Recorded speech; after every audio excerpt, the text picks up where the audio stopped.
महाभारत काल का है। कुछ बताओ इतिहास, हमको भी नए आए हैं। यहाँ दुर्योधन छुपा था। 11 अक्षौहिणी सेना का स्वामी आज अकेला कुरुक्षेत्र के मैदान में खड़ा था। अब 21 दिन के बाद पकड़ा था महाभारत में। महाभारत 21 दिन चली है। सरोवर के नीचे किसी प्रकार का निर्माण किया गया होगा। क्या संभवतः दुर्योधन ने इस सरोवर के अंदर एक छोटा सा महल बनाया हुआ था? वैसे तो इस स्थान के दर्शन मैं आपको एक फ्रेम में करा सकता हूँ, देखिए। परंतु पांडवों में ढूंढम ढांडी मच गई थी कि कहा गया भाई दुर्योधन के अंत के बिना महाभारत का अंत नहीं हो सकता। महाभारत का टेम्परेचर छोटा था। सा का पानी बांध दिया। ये यहाँ के एंड हो गया था। मतलब प्यार से भी बोले तो लगेगा डांट रहे। 21 दिन यहाँ पानी के अंदर लुका हुआ। दुर्योधन की उस निष्क्रिय देह को देखकर मुझे उसकी जन्म गाथा का स्मरण हुआ। दुर्योधन का जब जन्म होता है तो वो गधे की तरह रेंकने लगता है। सियार रोना आरंभ कर देते हैं। कौओं की काव काव की ध्वनि से सबके कान फटने लगते हैं। गिद्ध हस्तिनापुर के ऊपर मंडराने लगते हैं। दुर्योधन स्वयं लाशों से पटी कुरुक्षेत्र की उस भूमि को देखकर इतना घबरा गया कि आकर यहाँ छुप गया। 3 उंगलियां। अब बहुत से लोग हंसेंगे इस बात पर कि क्या घड़ों में भी कभी बच्चे पैदा हो सकते हैं? तो जी हाँ, हो सकते हैं। मेडिकल टर्म्स में आज हम लोग इतना विकसित हुए हैं कि मेडिकल टर्म्स में इस मेथड को बोलते हैं एक्टोजेनेसिस। ऐसे आर्टिफिशियल वोम्स बना सकते थे। इसका अब विकास हो रहा है।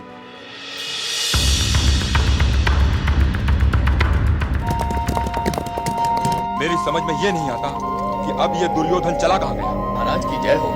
मैंने सुयोधन से पहले युवराज को सरोवर में प्रवेश करते देखा था महाराज।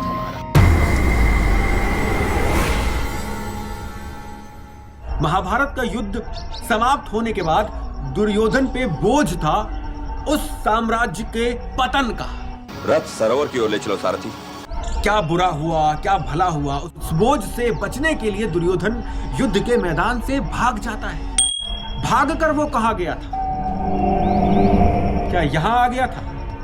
कमल के फूल के नीचे एक डंडी से सांस ले रहा था।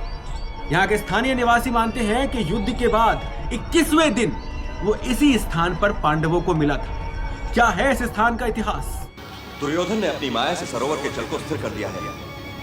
आखिर तक ने ठीक ही कहा था, वो यहीं विश्राम कर रहा है। महाभारत के युद्ध में विडंबना देखिए, ये भी एक प्रकार का कोइंसिडेंस है। ज्योतिसार वो स्थान है जहाँ भगवान श्री कृष्ण ने अर्जुन को गीता उपदेश दिया था। वो क्षेत्र जो है ना, वो ऐसा लगता है कि काफ़ी आगे बढ़ चुका है। मतलब डेवलपमेंट बहुत है, विकास बहुत है। वहाँ लोग जाना चाहते हैं, उस स्थान को देखना चाहते हैं। बड़ी बड़ी प्रतिमाएं लगी हैं।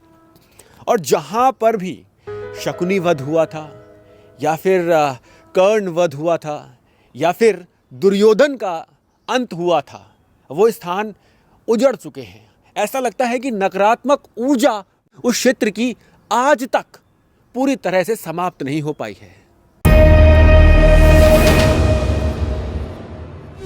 धन यहाँ आके छुप गया था। हाँ। इसमें इसी तालाब में। इस सरोवर का नाम क्या है? ढूंढू। ढूंढू। हाँ। दुर्योधन के नाम पर पड़ा है। हाँ, यू ढूंढ करके वो मारा था। अच्छा, तो इसी में छुपा था वो आके। युद्ध के अंतिम दिन हाँ। या 21 दिन बाद? ना 21वें दिन। 21वें दिन। हाँ, हमारे गांव का भी इसलिए 21 नाम है। अच्छा, आपके गांव का नाम 21 इसीलिए है क्योंकि दुर्योधन 21 दिन यहाँ छुपा रहा था। 21 दिन के बाद पकड़ा था महाभारत में। महाभारत 21 दिन चली है। 21 दिन चली है। लोग कहते हैं 18 दिन। नहीं, 21 दिन। 21 दिन। क्या सच में महाभारत का युद्ध 21 दिन चला था? अब दोस्तों, हमें तो हमेशा से यही बताया गया है कि महाभारत का युद्ध 18 दिन चला था। आइए जानते हैं कि महाभारत में क्या लिखा है। यहाँ दोस्तों शल्य पर्व में ये उल्लेख मिलता है कि कर्ण वध के बाद अर्जुन भगवान श्री कृष्ण को बोलते हैं कि युद्ध को आरंभ हुए आज 18 दिवस हो गए हैं और कौरवों के पास समुद्र जैसी विशाल सेना थी जो अब गाय के खुर के समान रह गई है। अर्थात तो इससे ये तो ज्ञात हो गया कि युद्ध के 18वें दिवस कौरवों की सेना लगभग समाप्त हो चुकी थी। पांडवों के पास 2000 रथी, 700 हाथी सवार, 5000 घुड़सवार और 10,000 पैदल सैनिक बचे थे और राजा दुर्योधन अब अकेला हो गया था। पितु वो अकेला नहीं हुआ था, अभी उसके साथ 3 और लोग जीवित थे। दुर्योधन की सेना में कई लाख वीर थे, किंतु उस समय अश्वत्थामा जी, कृतवर्मा जी और कृपाचार्य के सिवा कोई भी जीवित नहीं दिखाई पड़ता था। यहाँ पर जो उल्लेख मिलता है वो ये मिलता है कि व्यास जी की बात सुनकर सात्यकी ने मुझसे कहा, संजय जा अपना कल्याण साधन कर। उसकी आज्ञा पाकर संध्या के समय मैं वहां से हस्तिनापुर के लिए प्रस्थित हुआ। तो संध्या के समय अर्थात युद्ध के 18वें दिवस संध्या हो गई थी और चलते चलते संजय जी को दुर्योधन अकेला खड़ा दिखाई दिया, जिसके शरीर पर बहुत से घाव थे। मुझ पर दृष्टि पड़ते ही उसकी आंखों में आंसू भर आए। वह अच्छी तरह से मेरी ओर देख ना सका। मैं भी उसे उस अवस्था में देख शोक में डूब गया। कुछ देर तक मेरे मुंह से कोई भी बात नहीं निकल सकी और फिर दुर्योधन ने कहा संजय से कि जाके मेरे पिताजी को बता देना कि आपका पुत्र दुर्योधन उस महासंग्राम से जीवित बचकर पानी से भरे सरोवर में सो रहा है। वो बहुत घायल हो चुका है। यों कहकर दुर्योधन ने उस सरोवर में प्रवेश किया और माया से उसका पानी बांध दिया। यहाँ पर जो आगे उल्लेख मिलता है वो ये मिलता है कि उस समय सूर्यास्त हो रहा था, अर्थात 18वें दिन का सूर्यास्त हो चुका था। तो महाभारत का युद्ध भले ही 18वें दिन समाप्त हो गया था, परंतु दुर्योधन अभी जीवित था। अब यदि युद्ध के 18वें दिवस दुर्योधन सरोवर में छुप गया था तो वो रात भर सरोवर में ही रहा होगा और अगले दिवस अर्थात 19वें दिवस जब पांडव युद्ध के मैदान में आते हैं तो वो कौरवों की सेना को वहां नहीं पाते। ये तो बड़े आश्चर्य की बात है। कौरव सेना आज शिविर से बाहर क्यों नहीं निकल रही है? वैसे तो कौरवों की अधिकतर सेना का अंत ही हो चुका था, परंतु फिर भी जो बची कुची थी उसको तो युद्ध के मैदान में होना चाहिए था। पांडव दुर्योधन को ढूंढने लगे। अब इसमें 1 दिन और लग गया होगा। मैं सरोवर की परिक्रमा कर रहा हूं तो इसका इतिहास भी आपको बताता रहूंगा और दर्शन भी कराता रहूंगा। ये मंदिर मुझे मिले हैं, प्रथम दृष्टा तो ये मंदिर इतने प्राचीन नहीं लग रहे मुझे, तुलनात्मक रूप से काफी नए हैं और बाद में ही बने होंगे। यहाँ एक छोटा सा मंदिर यहाँ पर है, इसमें कोई प्रतिमा नहीं है। एक मंदिर ये है, बिल्कुल शांत है, एकदम गांव का एरिया है, बिल्कुल शांत है। एक मंदिर यहाँ भी है, इस मंदिर में कुछ है अंदर, गिलहरी। एक मंदिर यहाँ, इसमें भी कोई प्रतिमा नहीं है, दिखाता हूँ आपको, कोई प्रतिमा नहीं है इस मंदिर के अंदर भी। माँ काली का मंदिर है ये, परंतु ये ऐसे मंदिर हैं जिनका उपयोग किसी सुअवसर पर पूजा करने के लिए किया जाता है। कि घायल, थका हुआ, अकेला असहाय दुर्योधन इस सरोवर में बैठा आपकी प्रतीक्षा कर रहा है। सोचने वाली बात यह है कि दुर्योधन ने कुरुक्षेत्र से इतनी दूर इसी स्थान को छुपने के लिए क्यों चुना। अभी शाम के 5 बज रहे हैं, पूरा क्षेत्र बिल्कुल वीरान हो चुका है। सामने कुछ बत्तख बैठी हैं और कुछ स्थानीय निवासी अपनी गाय भैंस को यहाँ पर इस सरोवर में नहलाने लाए हैं। मुझे कुछ स्थानीय निवासियों ने बताया है कि जब इस सरोवर में पानी नहीं था तब यहाँ पर ASI वालों ने जांच की थी और उन्हें इस सरोवर में से बहुत ही प्राचीन ईंटें मिली थी, जिससे यह आभास होता था कि सरोवर के नीचे किसी प्रकार का निर्माण किया गया होगा। क्या संभवतः दुर्योधन ने इस सरोवर के अंदर एक छोटा सा महल बनाया हुआ था अपने छुपने के लिए? क्या दुर्योधन को यह आभास था कि जब वो युद्ध में हारेगा तो वो यहाँ आकर छुप सकता है? कोई तो कारण रहा होगा कि दुर्योधन ने इसी स्थान को छुपने के लिए चुना। दुर्योधन का नाम सुन के आपके मन में कैसी भावना आती है, यह उस पर निर्भर करता है कि आपने दुर्योधन के बारे में क्या सुना है। हम सब ने सुना है कि महाभारत का सबसे बड़ा खलनायक था दुर्योधन। युद्ध के 18वें दिवस जब शकुनी मामा की सहदेव के हाथों मृत्यु हो जाती है तो दुर्योधन बिना किसी को सेनापति नियुक्त किए वहां से भाग जाता है। भागते भागते, गदा उसके हाथ में थी, भागते भागते वो कुरुक्षेत्र से 100 किलोमीटर दूर, लगभग तब तो कम रहा होगा, अब लगभग रोड से आएंगे आप तो 100 किलोमीटर दूर इस सरोवर में आके छुप जाता है। वैसे तो इस स्थान के दर्शन मैं आपको एक फ्रेम में करा सकता हूं, देखिए। परंतु एक बात सोचने वाली है, जानने वाली है, वो है इतिहास, जो एक फ्रेम में क्या, एक जीवन में भी समझना संभव नहीं है। दुर्योधन का इतिहास। और 2 दिन तक बिना कुछ खाए पिए इस सरोवर में ही छुपा रहता है। पांडवों में ढूंढम ढांडी मच गई थी कि कहां गया भाई दुर्योधन के अंत के बिना महाभारत का अंत नहीं हो सकता। ये देखिए पूरा क्षेत्र वीरान सा है एकदम। यहाँ पर गाय भैंस चराने लोग अधिक आते हैं। एक सरोवर वो भी है वहाँ पर, तो ये पूरा एक सरोवर रहा होगा बहुत बड़ा, परंतु अब छोटे छोटे हिस्सों में बट चुका है। अब ऐसे तो किसी ने उठकर एक दिन नहीं बोल दिया होगा कि यहाँ दुर्योधन छुपा था। इतिहास है हमारा तो मिल रहा है। बाबा राम राम। दुर्योधन को इस सरोवर से, जी हाँ इसी सरोवर से बाहर निकाल लेते हैं। 21वें दिन पांडव दुर्योधन को ढूंढ लेते हैं। अब यहाँ पर युधिष्ठिर जी दुर्योधन के सामने एक प्रस्ताव रखते हैं कि शस्त्र तुम अपना चुन लो, हम में से 5 पांडवों में से किसी एक को चुन लो और उससे युद्ध करो, और यदि तुम जीत जाते हो उस एक पांडव से तो तुम्हें ही हस्तिनापुर का राज्य मिलेगा, तुम ही इस युद्ध के विजेता माने जाओगे। आप में से कोई भी दुर्योधन को गदा युद्ध में हरा नहीं सकता, मजले भैया भी नहीं। आपने हाथ में आई हुई विजय पुरस्कार की भांति दुर्योधन को दे दी। उसके पश्चात भी दुर्योधन चाहता तो नकुल को चुन लेता, सहदेव को चुन लेता, उन्हें आसानी से परास्त भी कर देता, परंतु उसने चुना भीम को। यह दर्शाता है कि दुर्योधन कायर तो नहीं था, महत्वाकांक्षी था, लालची था, पांडवों से घृणा करता था, वो सब बातें अपनी जगह है, परंतु वो कायर, डरपोक तो नहीं था। भीम को युद्ध के लिए ललकारना उसकी वीरता को प्रमाणित करता है। दुर्योधन और भीम का जन्म भी एक ही दिन हुआ था, दोनों आयु में भी बराबर थे, परंतु दुर्योधन कलियुग का अंश अवतार था और भीम वायु के अंश अवतार थे। तो 21वें दिन यह तय होता है कि भीम और दुर्योधन के बीच गदा युद्ध होगा। अब यहां पर आते हैं बलराम जी।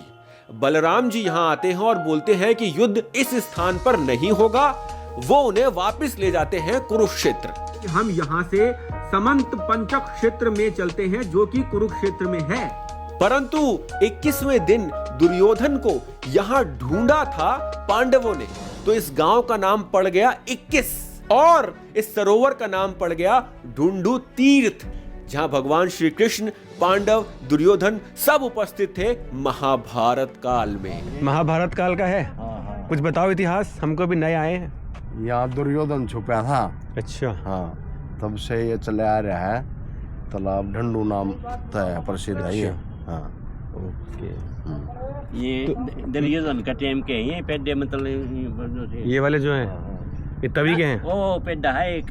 अच्छा, वो वाला। अच्छा, इसका नाम है ढूंढू। ढूंढू दुर्योधन ढूंढा था, नहीं ढूंढा था इसलिए। अच्छा। ढूंढा था, ढूंढू। 21 दिन में कौरवानों का टाइम में दुर्योधन उरा पहा था। अच्छा, 21 दिन में ये मिला कितना था। दूर है कुरुक्षेत्र से? कुरुक्षेत्र से ये पड़ेगा 60 किलोमीटर। 60 किलोमीटर। हाँ, ना 60-65 पड़ा है कुरुक्षेत्र। तो मेन तालाब वो है?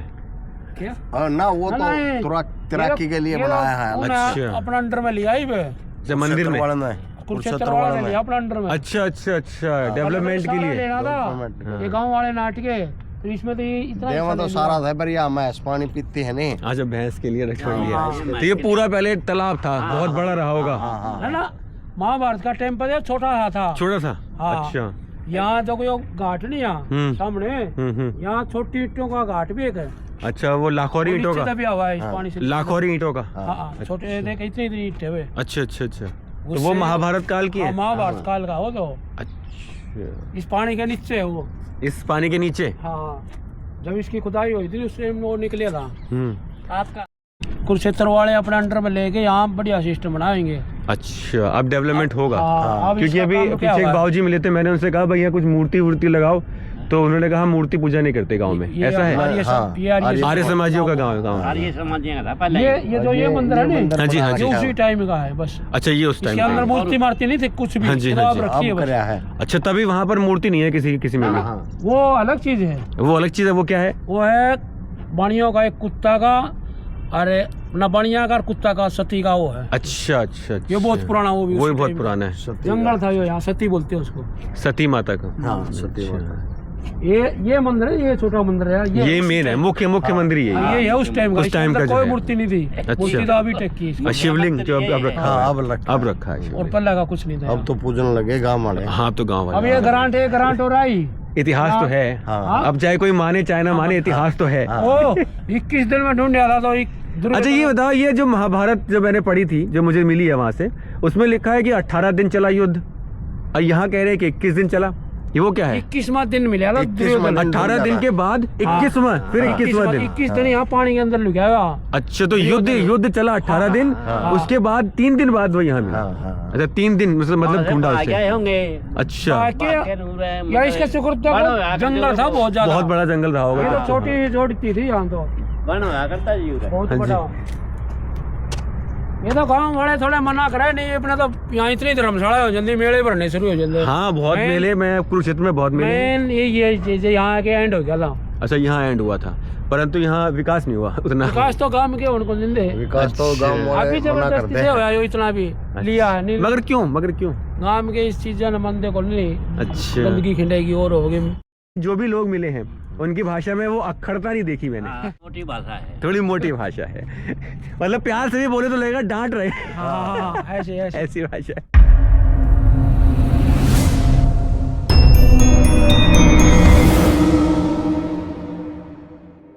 अपने परम मित्र अंगराज कर्ण की मृत्यु के बाद अब दुर्योधन टूट चुका था। हे मित्र, अपने इस घायल और अकेले रह जाने वाले मित्र का प्रणाम स्वीकार करो। दुर्योधन का जब जन्म होता है तो वो गधे की तरह रेंकने लगता है। सियार रोना आरंभ कर देते हैं। कौओं की काव काव की ध्वनि से सबके कान फटने लगते हैं। गिद्ध हस्तिनापुर के ऊपर मंडराने लगते हैं। एक भूचाल सा आ जाता है। भविष्य वक्ताओं को बुलाया जाता है तो वो बोलते हैं, धृतराष्ट्र जी, अपने इस पुत्र का त्याग कर दीजिए। अपशगुन तो ये बता रहे हैं कि आपका ये ज्येष्ठ पुत्र एक दिन इतिहास के सबसे बड़े नरसंहार का कारण बनेगा। परंतु पुत्र मोह में धृतराष्ट्र जी ऐसा नहीं कर पाए और आज युद्ध के 18वें दिवस दुर्योधन स्वयं लाशों से पटी कुरुक्षेत्र की उस भूमि को देखकर इतना घबरा गया कि आकर यहां छुप गया।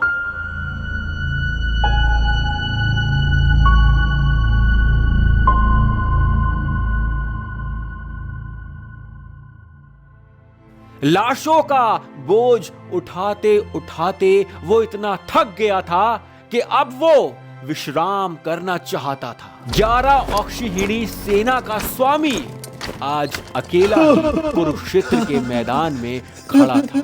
अब दुर्योधन और भीम के बीच गदा युद्ध कहां हुआ था ये जानेंगे किसी और व्लॉग में। पहले ये जान लेते हैं कि दुर्योधन की मृत्यु के कारण क्या थे या कौन थे।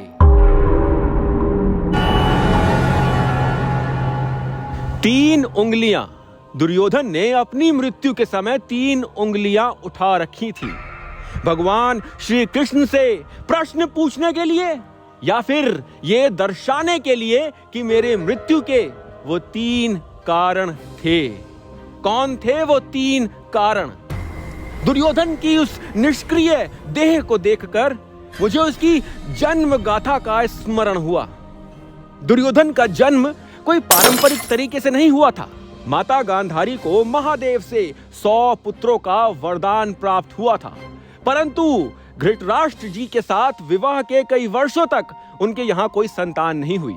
वेद व्यास जी वहां पधारते हैं, माता गांधारी का उपचार करते हैं और फिर वहां से चले जाते हैं। इसी बीच माता गांधारी गर्भवती हो जाती हैं, पर 2 वर्षों तक उन्हें कोई संतान नहीं होती। इसी बीच उन्हें माता कुंती के यहाँ युधिष्ठिर के जन्म की सूचना मिलती है।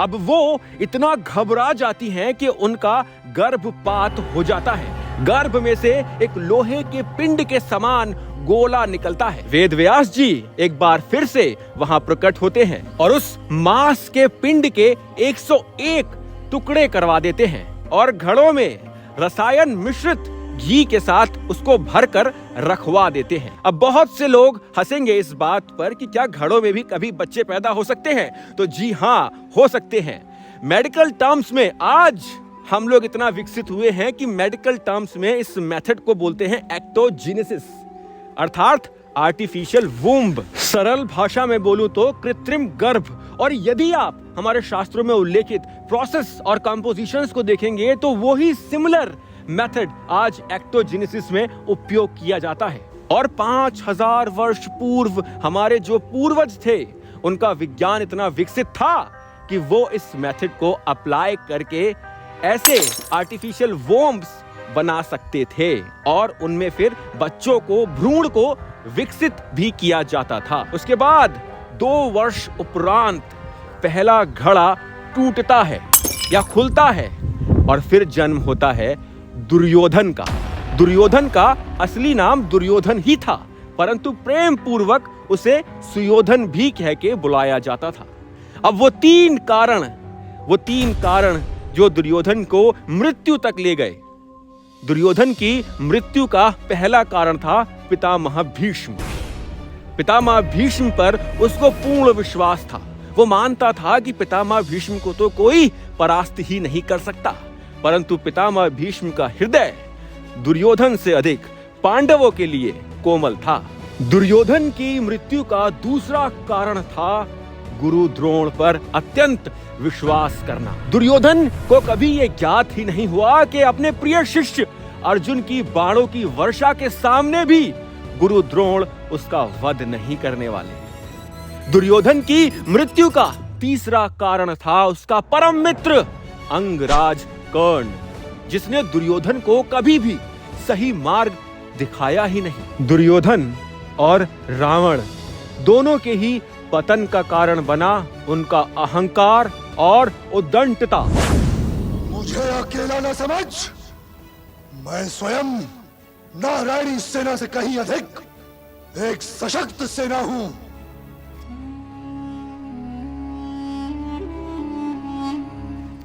ये है दोस्तों ढूंढू तीर्थ। इसका अब विकास हो रहा है। जो बरसों पुरानी हमारी सभ्यता के साक्ष्य थे उनको फिर से एक बार उजागर करने का प्रयास किया जा रहा है। यहाँ मंदिर का भी निर्माण हो चुका है। ये छोटा सा सरोवर जो है ये कुरुक्षेत्र डेवलपमेंट वालों ने इसको अपने अंडर ले लिया है और यहाँ पर अब वो विकास करेंगे। इस तीर्थ के बारे में लोगों को अब अवगत कराएंगे इसके इतिहास के साथ, जो हम लोगों के साथ भी जुड़ा हुआ है। कहीं ना कहीं महाभारत के वो प्रमाण जिसके बारे में लोग सोचते भी नहीं थे, जो खो गए थे, वो अब फिर से एक बार धरा पर प्रदर्शित होने लगे हैं। विदेशों से लोग आएंगे, हमारे इतिहास के बारे में जानेंगे और पहचानेंगे उस प्राचीनतम सभ्यता को जिसने सर्वप्रथम धर्म और अधर्म के बीच का अंतर जाना। यदि वीडियो आपको अच्छा लगा हो तो आप लाइक, कमेंट, शेयर अवश्य कीजिएगा और यदि बहुत अच्छा लगा हो तो आप मेरी वित्तीय सहायता भी कर सकते हैं। आशा करता हूं कि आपका दिन और जीवन आनंद में रहेगा। जय श्री राम।